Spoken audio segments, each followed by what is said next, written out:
विधायकी, अब बेटे की विधायकी, क्या कहना है इस पर आपका? देखिए, उसे आजम खां जी से जोड़ के देखना ठीक नहीं है। कानून सम्मत विषय है और कानून के हिसाब से सारे काम किए गए हैं, क्योंकि कोर्ट ने उन्हें सजा दी है। और मुझे लगता है कि जो 2013 में सुप्रीम कोर्ट ने एक आदेश दिया था, उसके अनुपालन में उनकी विधायकी का जाना सुनिश्चित हुआ है। तो इसमें मुझे लगता नहीं है कि उत्तर प्रदेश की सरकार का या आजम खां के दृष्टिकोण से देखना है। इसमें मात्र एक अपराधी के दृष्टिकोण से और नियम संयमक ही देखना चाहिए इन सारे विषय। विकास जी रखिए अपना पक्ष। देखिए, समाजवादी पार्टी के लोगों का नजरिया बिल्कुल स्पष्ट है। मुझे लगता है कि आजम खां को लेकर के जिस तरीके से वो इस डिबेट को घुमाने का प्रयास कर रहे हैं, ये घूमने वाली डिबेट नहीं है। आपको याद दिला दूं, 2013 में सुप्रीम कोर्ट ने लिली थॉमस बनाम भारत सरकार के परिप्रेक्ष्य में ये निर्णय दिया था, जिसमें 2 वर्ष या उससे ऊपर की सजा होने पर संबंधित जनप्रतिनिधि, चाहे लोकसभा सांसद हो, राज्यसभा सांसद हो, विधान परिषद सदस्य हो, विधायक हो या राज्यसभा सांसद हो, इनकी सदस्यता को खत्म करने का प्रावधान माननीय सुप्रीम कोर्ट के निर्देश पर होता है।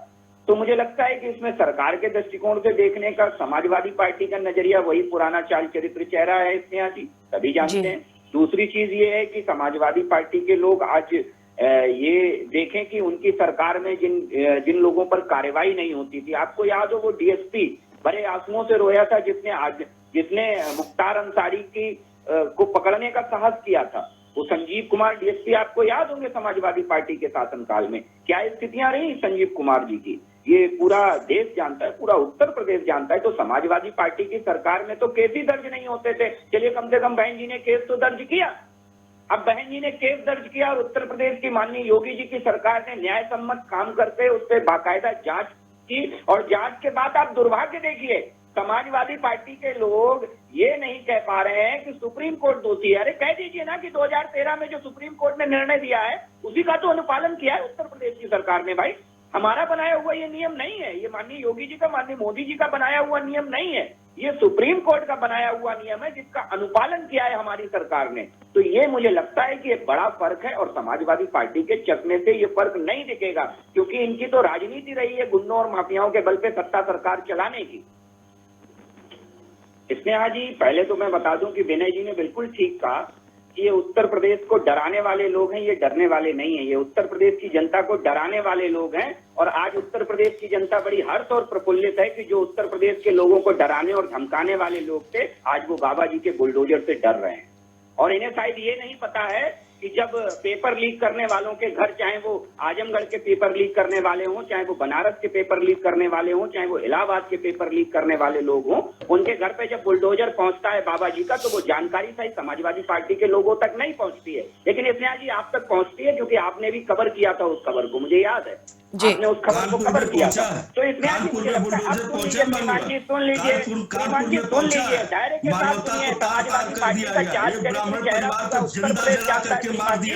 आप अपनी नाकामियों को छुपाने के लिए केवल आपने क्या किया, आप ये कहिए ना कि सुप्रीम कोर्ट ने गलत निर्णय दिया, और जिनका आप सहारा ले रहे हैं, जिनके प्रकरणों का आप हवाला दे रहे हैं, तो आप मुझे समाजवादी पार्टी के लोग बताएं, 12 से लेकर 17 तक उत्तर प्रदेश की सरकार में ये थे, इन्होंने क्या किया उन केसेस को लेकर के, समाजवादी पार्टी के लोग बताएं। नहीं बताएंगे अलबत्ता। स्नेहा जी अब एक मिनट सुन लीजिए, धीरे से, मैंने धैर्य से सुना आपको, समाजवादी पार्टी के साथी को सुनिए, मुझे धीरज के साथ सुनिए, मेरा आग्रह है आपको। समाजवादी पार्टी के लोगों का असल में दिक्कत कहाँ पे, चश्मा मुद्दा चल रहा है। अब कहिए, 1 मिनट सुन ले मुझे, उसके बाद जो बोलना हो वो बोले। समाजवादी पार्टी के साथी से मेरा आग्रह है, मुझे भी सुने। जितने ईमानदारी से मैंने उन्हें सुना, उतनी ईमानदारी से वो मुझे सुने, मेरा आग्रह है उनसे। तो समाजवादी पार्टी के साथी से, समाजवादी पार्टी के, देखिए अब्दुल्ला आजम जी को जो सजा मिली है स्नेहा जी, वो सुप्रीम कोर्ट के उस निर्णय के उस प्रावधान के अनुपालन में दी गई है, जो भी रहा है। और सबसे बड़ी चीज ये स्नेहा जी ये समझिए कि कोर्ट ने उन्हें सजा सुनाई है। भाई, भारतीय जनता पार्टी की सरकार ने नहीं सुनाई है 2 साल से ऊपर की सजा, उन्हें कोर्ट ने सुनाई है। और ये कोर्ट का ही बनाया प्रावधान है कि 2 साल से ऊपर की जिन्हें सजा होगी उनकी सदस्यता चली जाएगी। स्नेहा जी, इसी कड़ी में मैं आपको याद दिला दूं, क्या हमीरपुर के हमारे भारतीय जनता पार्टी के विधायक अशोक चंदेल की सदस्यता नहीं गई क्या? क्या कुलदीप सेंगर की सदस्यता नहीं गई क्या? क्या खब्बू तिवारी जो भाजपा के विधायक रहे उनकी सदस्यता नहीं गई क्या? मुझे लगता है समाजवादी पार्टी के लोगों को यह समझना चाहिए कि हम ईमानदारी से काम करने वाले दल हैं और हम शासन का और उसके कानूनों का कड़ाई से पालन करवाने वाले दल हैं। वो अपराधी चाहे कोई भी हो, अधिकारियों को मंत्री बना देते थे। आपके यहाँ दुर्गा तक की नागपाल आपको याद होगी श्रीमान जी, क्या स्थितियां की थी आपने दुर्गा तक की नागपाल की श्रीमान जी? आप बताइए, आपके पालन करवाने वाले दल हैं, वो अपराधी चाहे कोई भी हो। अरे ये समझिए भाई, एक मिनट समझिए श्रीमान जी, आपके यहाँ तो बलात्कारियों को मंत्री बना देते थे आप तो बलात्कारियों को मंत्री बना देते थे। आपके यहाँ दुर्गा तक की नागपाल आपको याद होगी श्रीमान जी, क्या स्थितियां की थी आपने दुर्गा तक की? आपके जूते मारेंगे कि ठीक हो जाओगे, ये स्थितियां रही हैं आपकी, स्थितियां की थी आपने दुर्गा तक की नागपाल की श्रीमान जी। आप बताइए, आपके बड़े नेता पुलिस अधिकारियों से कहते थे कि इतने जूते मारेंगे कि ठीक हो जाओगे, ये स्थितियां रही हैं आपकी सरकार में उत्तर प्रदेश की। तो मुझे लगता है समाजवादी पार्टी के लोगों को वो चीजें नहीं दिखेंगी। हम ईमानदारी से और कड़ाई से कानून का अनुपालन कर रहे हैं और उसके अनुपालन में जो भी होगा, चाहे वो नेता हो, चाहे वो अभिनेता हो और चाहे वो कोई भी अपराधी हो, चाहे नीचे तबके का व्यक्ति हो, हम कानून के अनुपालन में कोई कोर कसर नहीं छोड़ेंगे। स्नेहा जी, मुझे लगता है समाजवादी पार्टी के साथी को जरा, मुझे लगता है कि या तो चीजों की समझ नहीं है या समझना चाहते नहीं है। मुझे बता दें कि कोर्ट में पैरवी कौन करेगा? आप कोर्ट में है फैसला और कोर्ट ने वर्डिक्ट दिया है, ये सरकार का निर्णय नहीं है। सुनिए श्रीमान जी, आप बीच में बोलने लगे, बताइए भाई, का एक कल्चर होता है समाजवादी पार्टी के लोगों को क्या पता होगा? जवाहरवाद याद है आपको जवाहरवाद याद है, रामव्रत यादव याद है, जिससे आपने जमीनें कब्जा करा दी और पुलिस वालों को मना कर दिया गोली मत चलाइएगा और 5 पुलिस वाले मरवा दिए थे समाजवादी पार्टी की सरकार ने। कभी जवाब देंगे समाजवादी पार्टी के लोग? आज उत्तर प्रदेश की सरकार पर उंगली उठाने से पहले समाजवादी पार्टी के लोग ये बताएं, गुंडे और माफियाओं के बल पे सरकार चलाई है आपने? रामव्रत यादव याद है आपको कि नहीं याद है? समाजवादी पार्टी के लोग बताते क्यों नहीं है? रामव्रत यादव, जवाहर बाग कांड, उत्तर प्रदेश की काली त्रासदी का वो अध्याय जब लोगों से जमीन कब्जा करवा दिया करते थे समाजवादी पार्टी के लोग, और पुलिस जब कार्रवाई करने जाती थी तो रोक दी जाती थी। स्वच्छता के साथ काम करते हैं, समाजवादी पार्टी की तरह नहीं है कि बलात्कारियों को मंत्री बना दें और जो घोटाले और खनन में विलिप्त रहे उनको महिमा मंडित करें। ये भारतीय जनता पार्टी का चेहरा नहीं है। हम पुरजोर तरीके से शासन और अनुशासन का पालन कराने में विश्वास रखते हैं। देखिए, भारतीय जनता पार्टी की बिल्कुल स्पष्ट है कि अगर उपचुनाव होते हैं तो भारतीय जनता पार्टी पूरी दमदारी से स्वरकांडा से चुनाव लड़ेगी। अब देखिए, समाजवादी पार्टी के लोगों को बताइए, सुने भाई। विनय जी ठीक है, विकास जी रखिए अपना पक्ष। ठीक है विनय जी, जरा सा अपनी बारी का इंतजार कीजिए।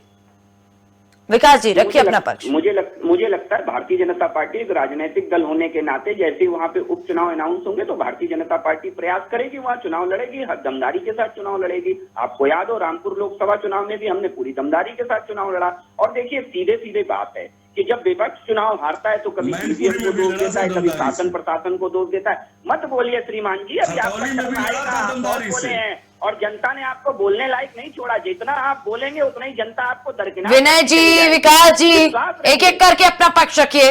विनय जी अपनी बारी का इंतजार कीजिए, विकास जी पक्ष रखिए। देखिए स्नेहा जी, बुनियादी तौर पर ये जो कानून है वो सुप्रीम कोर्ट के द्वारा लाया गया है। इस बात में मुझे लगता है कि आप भी सहमति जताएंगे और सुप्रीम कोर्ट के उस कानून का अनुपालन किया गया है। क्या सुप्रीम कोर्ट के कानूनों का, वर्डिक्ट का अनुपालन करना सरकार का कर्तव्य नहीं है क्या?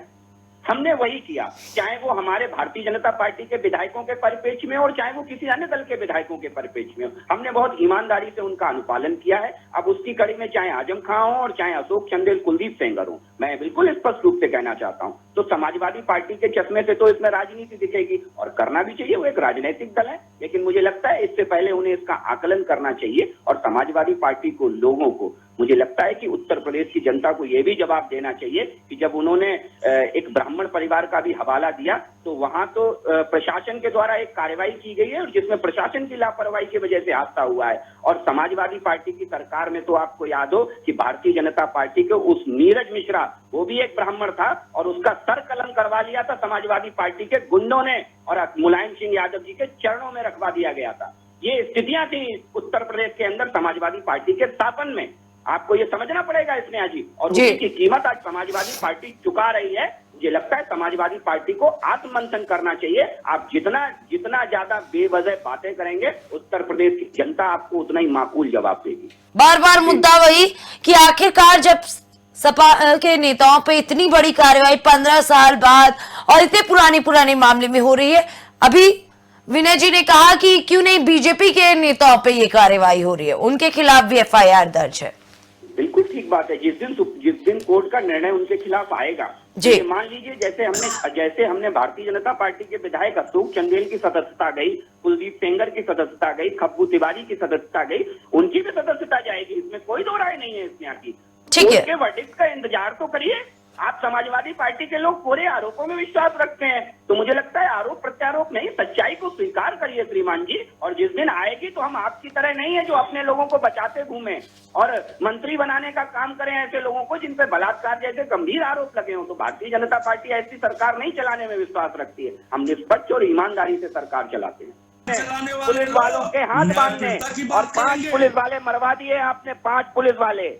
उस DSP की पत्नी का आपने स्टेटमेंट सुना था जिसे मरवा दिया आपने जवाहर बाग के गुंडों के हाथों। जवाहर बाग के गुंडों के हाथों आपने मरवा दिया। समाजवादी पार्टी के लोगों ने 5 पुलिस वाले मरवा दिए केवल इसलिए कि वो राम वृक्ष यादव वहाँ अवैध रूप से कब्जा किए थे। अवैध रूप से राम वृक्ष यादव वहाँ कब्जा किए थे। इस बात का जवाब समाजवादी पार्टी के लोग कब देंगे इस उत्तर प्रदेश को? कब देंगे? कब्जा प्रथा चलाई है आपने इस उत्तर प्रदेश में, कब्जा प्रथा। आपको ये समझना पड़ेगा समाजवादी पार्टी के साथी को कि कब्जा प्रथा चलाई है आपने उस उत्तर प्रदेश में, और उस कब्जा प्रथा से उत्तर प्रदेश को मुक्ति दिलाई है योगी आदित्यनाथ जी ने। जी रखिए अपना पक्ष। देखिए, मुझे लगता है कि जहां तक कोर्ट के दरवाजे खुले हुए हैं और समाजवादी पार्टी के प्रवक्ता को ये समझ लेना चाहिए, एक तरफ तो वो कोर्ट का स्वागत करते हैं और कोर्ट का सम्मान करते हैं, तो मुझे लगता है कि ये भी कोर्ट के ही सम्मत विषय है। इसमें कहीं कोई दो राय नहीं है। ये कोर्ट के ही परिप्रेक्ष्य में दिया गया निर्णय और कोर्ट के ही निर्णयों का अनुपालन किया गया है। तो इसमें तो मुझे लग रहा है दोहरी बात कर रहे हैं समाजवादी पार्टी के लोग। एक तरफ तो कह रहे हैं कि मैं कोर्ट का सम्मान करता हूँ, दूसरी तरफ कोर्ट के निर्णयों का एक मिनट सुन लीजिए सर, एक मिनट सुन लीजिए सर। मैं विनय जी एक मिनट सुन लीजिए सर, आपकी मैं स्थितियां समझ सकता हूँ। आप मुझे एक मिनट। विनय जी उनके खिलाफ कब खड़े होंगे? विनय जी अपनी बारी का इंतजार कीजिए। विकास जी रखिए अपना पक्ष।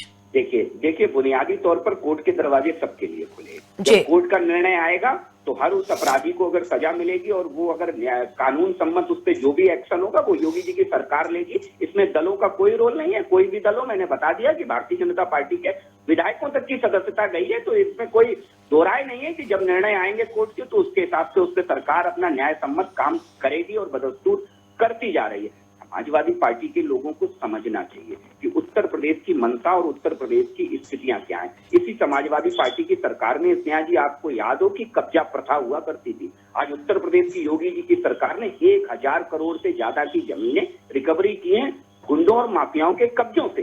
ये उत्तर प्रदेश की इच्छा शक्ति का परिणाम है कि आज हमने 15 लाख करोड़ का इन्वेस्टमेंट का लक्ष्य निर्धारित किया था और उससे दुगने से भी ज्यादा का इन्वेस्टर समिट में MOU साइन हुए हैं। तो ये मुझे लगता है कि उत्तर प्रदेश अब समाजवादी पार्टी की गुंडे और माफियाओं की कब्जा प्रथा की तरफ वापस नहीं जाएगा। आप ये विश्वास रखिए, वो जानता है कि माननीय योगी जी के नेतृत्व में हमें आगे बढ़ना है, अब वो पीछे की तरफ नहीं देखने जा रहा है। ये बिल्कुल स्पष्ट है। समाजवादी पार्टी का अपना विषय है, वो किसके साथ आगे जाते हैं ये समाजवादी पार्टी तय करेगी। वरना आपको याद हो नाहिद हसन जी का महिमा मंडन करने वाले कौन लोग थे? नाहिद हसन पे अभी अगर कल को कोर्ट का कोई फैसला आएगा तो और विधायकी उनकी जाएगी, तब भी ऐसे ही चिल्लाएंगे आप। तो मुझे लग रहा है कि पहले तो आप गुंडों को पराश्रय देते हैं, माफियाओं को पराश्रय देते हैं और कोर्ट जब उन पर संज्ञान लेकर के कोर्ट जब उन पर एक्शन लेती है, कोर्ट जब उन्हें सजा सुनाती है तो बड़े विचलित हो जाते हैं। तो ये निर्णय तो आपको स्वयं में करना चाहिए भाई कि आप पहले ऐसे लोगों को क्यों ही पराश्रय देते हैं जिन पर कोर्ट में मुकदमे पेंडिंग हो। और सबसे बड़ी बात इसमें आ गई कि 2007-8 में ये मुकदमा पंजीकृत हुआ है। आप ये समझिए, बहन मायावती की सरकार में ये मुकदमा पंजीकृत हुआ है। भाई उसमें भारतीय जनता पार्टी का दोष क्या है? हमारा दोष केवल इतना है कि आज 15 साल बाद उस पर कोर्ट का निर्णय आया और हमने उस सुप्रीम कोर्ट के निर्णय के अनुपालन में उनकी विधायकी रद्द करने का आदेश जारी कर दिया। तो इसमें भारतीय जनता पार्टी का कहां पर दोष है ये मुझे बता दें समाजवादी पार्टी के पास। ठीक है विकास जी, मुद्दे पे फाइनल कमेंट।